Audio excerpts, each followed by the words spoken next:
everyone, I'm Emily Chang, host and executive producer of Bloomberg Technology. Thank you so much for joining us. We are joined today by Aziz Aluthman Fakhroo, Managing Director of Oordeoo Group, joining us from Doha itself, and Börje Ekholm from Connecticut, the President and CEO of Ericsson Group. Thank you both so much for joining us. It's great to have you. I want to start by talking about the pandemic and the world going on lockdown, which meant that we all needed to get online. Bring us behind the scene at your companies. Were the networks ready? Aziz, I'll start with you. I remember on the first day of lockdown in Qatar, if you look at the first weekend, actually data usage surged by 75% over the previous weekend. This was staggering. Luckily, we were ready. We've always had a data-centric strategy, a data leadership strategy, and the investments we've done in over the past years to ensure that our networks were future-proofed, ensure that we could deliver a consistent and seamless experience to our customers. And this also thanks to the help of our partners like Ericsson. And Börje, how would you describe, that moment when the world went on lockdown and suddenly everyone needed to use their phones, everyone needed to connect online? It was I would label it now afterwards, a big experiment. So we migrated very quickly to having 85,000 or 85%, almost 90% working from home almost overnight. And what we saw was that the society, and we as one of them, really depended on the networks. So the communication networks and the mobile networks are truly critical national infrastructure. And just like Aziz said, we saw a very sharp uptick in network traffic overall. In countries with a strong fixed network, it was absorbed to a large extent in the fixed networks. But with countries with mobile networks, it's actually been covering in the mobile networks. But we've seen a change in traffic also, which I think is the interesting part. One is we see much bigger uplink needs, so the need for upload, which indicates an increased usage of collaboration tools like Teams, for example. But we also see a big need for streaming. So video streaming has gone up dramatically. We've also seen that a shift in the structure of where data is consumed. It used to be consumed much more around the office. It was consumed on public transportation or on between work and home. But now it's migrated towards the home areas. So it's a big change, and I do think that we are going to not revert back to the old normal pre-pandemic. We're more going to find something that's in between where we are today, mostly remote, to something where we combine the hybrid model, call it combining the home and office working. But the networks overall are performing very, very well.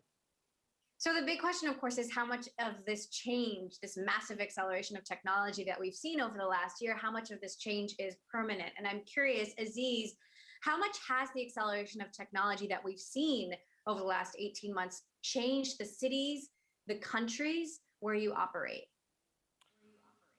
It changed the whole social fabric. We tend to operate in countries which are generally prepaid countries, which are under-penetrated on the banking side. And this is where telecom providers, the connectivity we provide, the social services we provide actually came to light. We didn't just allow families to stay in touch. We didn't just allow businesses to continue working from stay at home. We also allowed to democratize mobile financial services. When you have a cash-based economy with a lockdown in place, it's very hard for people actually to use, to buy, to find services. Thanks to mobile networks and thanks to mobile financial services, we were able to actually build these reflexes in the society. And once someone has experiment the ease of a digital economy, they tend not to go back. We also supported a lot of governments in allowing them to deploy education through online systems. These systems will remain. They'll probably be used to reach out to population in rural area, which generally were undercovered by the governments in general. So I think a lot of the reflexes and the benefits that were gained through the enhanced connectivity and how it came to light with the pandemic are there to stay. Now, I think it would help our audience for both of you to sort of share more about your relationship and how the partnership and the collaboration between operators and providers enhances the customer experience. Börje, could you talk a little bit about that? Well, we collaborate on, like with Oordeoo Group, it's one of our key partners around the world, and we're partners in many markets around the world. And for us, it's actually the very close way of working is, of course, to provide support on the regular technology demands. But it's interesting, the closer we work with demanding customers like Ooredoo, the more that also impacts our roadmaps. So that starts to be a feedback loop for us that's very critical in order to develop the next generation technology. So for example, by working closely with leading customers, and here again I use Ooredoo as an example, we are actually able to provide better solutions by providing those requirements into our R&D. So we've had collaborations with Ooredoo, including for the World Cup 2022. And, you know, even if it's an event that is 2022, just like the athletes, we started to practice way earlier. So for us, we started the deployment in 2018, 2019, and that is driving our need or our technology, starting to showcase the new type of applications that you can see in a 5G-enabled stadium. So again, think about instant replay from multiple angles, think about other type of exciting opportunities to enjoy the game you will see using 5G. That's all driven because of the close collaboration with partners like Ooredoo. Let's talk about the World Cup. Since you brought that up, Aziz, this is a huge moment for Qatar, and obviously the stadium is going to be, I don't know, maybe the most connected stadium in history. How are you doing it? How are you bringing that to life? Look, first, I believe that the Qatar World Cup 2022 will probably be the best World Cup ever. It also will be the first 5G World Cup. It will be the first event of that side which will be fully covered with 5G technology, and that allows a myriad of applications. And we're very proud as Ooredoo, in partnership with Ericsson, to showcase what 5G can bring to this type of event and what it can bring actually to the world. From one side, you're looking at connected stadium, which will allow to enhance security and crowd flow management within the stadiums. To another side, you'll be allowed to provide enhanced, enriched media experience to fans on the spot with VR, augmented reality. At the same time, you'll be able to provide a lot of rich media across the world thanks to the connectivity of 5G. To give you an example, in 2019, we hosted the Emir Cup, the final game, in a stadium which was fully 5G enabled. During that event, there was 6 terabytes of data which was uploaded from telephone and streamed from telephone just from the stadium back onto the internet. Just to give you an idea, 6 terabytes, we're talking about the equivalent of 1,300 full high definition, 2 hours long movie simultaneously uploaded from mobile devices in one single stadium. This is unprecedented. Wow, that's absolutely incredible. So then what does that mean for the fan experience? What are they going to be able to do in the stands that they wouldn't be able to do in a different stadium? Aziz? So they will have access to live statistics, live data, instant replay, but they'll also give them access to embed this experience in their social field, in their social media, and instantly share it across the world. Today, you can't really do that to that extent and to that level. So let's talk about then what's happening outside the stadium, because connectivity is now considered as vital as food, as vital as water. Not everyone has it, and the pandemic made that very clear. Börje, what role can you and Ericsson play in bridging that digital divide beyond the World Cup? I'm happy you bring it up because this is one of the key challenges we as a world face. The digital divide, I think, is going to be defining who has and who hasn't in a way. So if we believe in social inclusion around the world, I do believe connectivity is going to be critical. And here we are doing a couple of things. We have, for example, our signature program is Connect to Learn, where we have connected a lot of schools, teachers around the world, and several 100,000 of students in order to help them enhance the learning within ICT.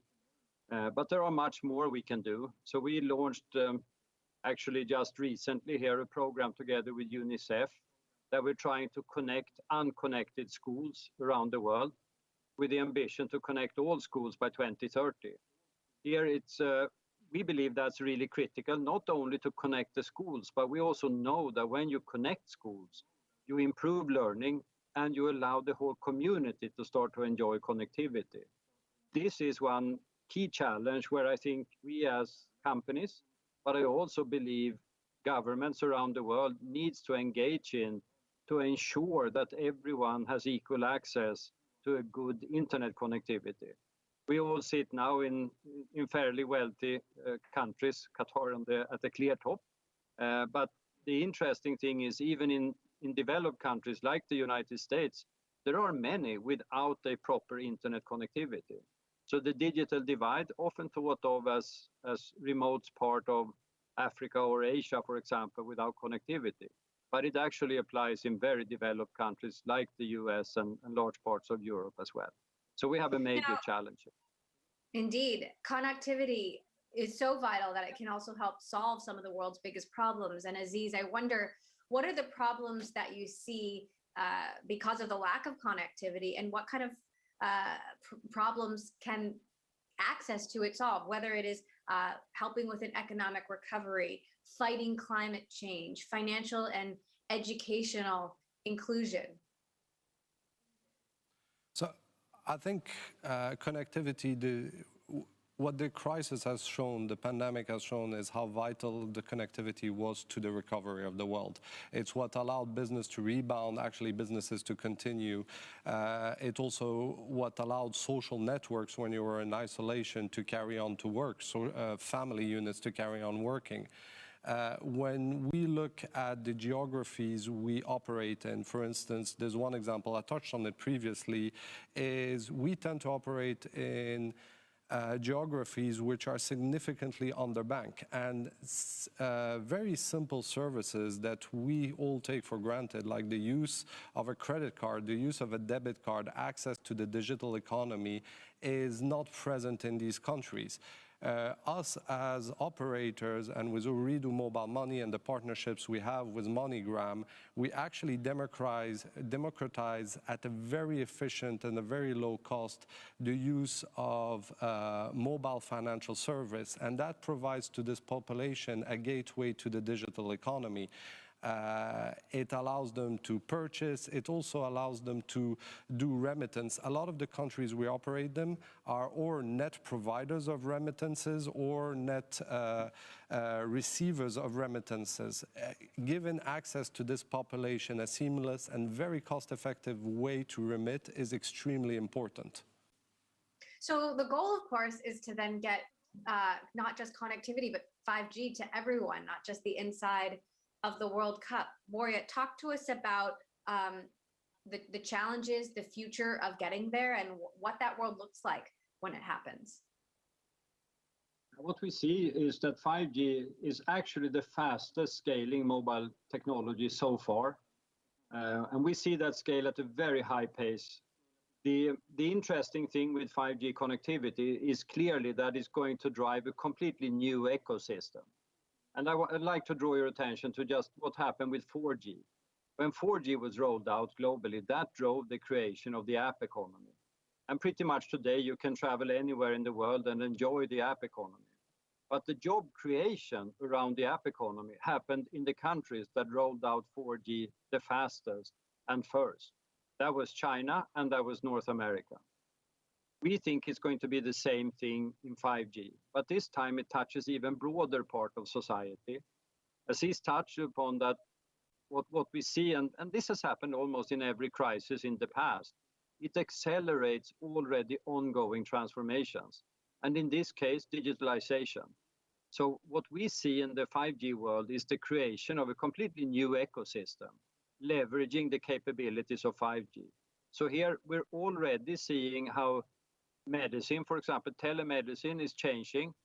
It's growing very, very quickly. We see other type of streaming services growing fast, not to exclude e-commerce growing extraordinarily fast, almost by 75% per year now, and also driven by the mobile ecosystem. And financial services, as he's mentioned that as well, it's growing very fast, and especially in regions that actually are now skipping one generation, skipping the credit cards, for example, moving straight into mobile money. And I do believe when we have a ubiquitous coverage of 5G, we will see a number of new applications we can't think of today. Aziz, what are the most exciting uses of 5G that you see in the future for the people and the countries that you serve? So we've already deployed 5G, of course, in Qatar. We've deployed it in 4 countries. We're actually did a test right now in Indonesia, which is geographically and subscriber base our biggest market. 5G for us is a game changer on the consumer side, but it's also a game changer on the industrial and B2B side. The very high speed and low latency which 5G allows a myriad of use cases in the industrial space where automation and artificial intelligence is enabled. As Börje mentioned, we're just at the starting point of 5G, and a bit like when 4G kicked off, we had to wait in a way for the iPhone and for people to actually leverage as much as possible the technology before it really built up. We're at that stage in 5G. I think within the next 3-4 years, the number of use cases for 5G are currently unimaginable today because the full ecosystem is not there yet. But we're working very hard to ensure that that ecosystem is delivered. Meantime, as we close, connectivity is obviously incredibly important, but comes with vulnerability. And as we've seen with the rise in hack attacks, in ransomware attacks, our companies, our networks are under threat. Börje, how do you balance connecting the world, but at the same time making sure that those connections are protected? You're absolutely right. Cybersecurity is at the front and center today. And with just the recent attacks we've seen in the US, for example, highlights the need to take a very holistic view on security. And here I think we are promoting a concept that we call the trusted stack. So it includes looking at the total stack. So it includes looking at the standards, it includes looking at the products, the operating procedures, etc., and take that overall view of your security. And that has to be done by governments, by countries, in order to make sure that the network is truly secure. I think this is one of the key challenges, and I worry that we're trivializing this question by focusing on only some parts of that trusted stack, whereas we need to look at the total. And 5G is actually the most secure standard we've had so far, with security built in from the beginning. Aziz, would you echo that in closing, in terms of how to find that balance? If we get to 5G, we're more secure. I fully agree. As the world gets more connected, relying on cloud-based, threats are emerging, and new technologies like 5G, which were conceived from day one with these strengths in mind, are much more secure. I do believe that it's a full chain. The users also have to build in habits on how to behave correctly. Us as telecom operators, we can also provide the first layer of security for businesses, for end consumers, and for big enterprises and government, but every layer of the pace has to be embedded with cybersecurity.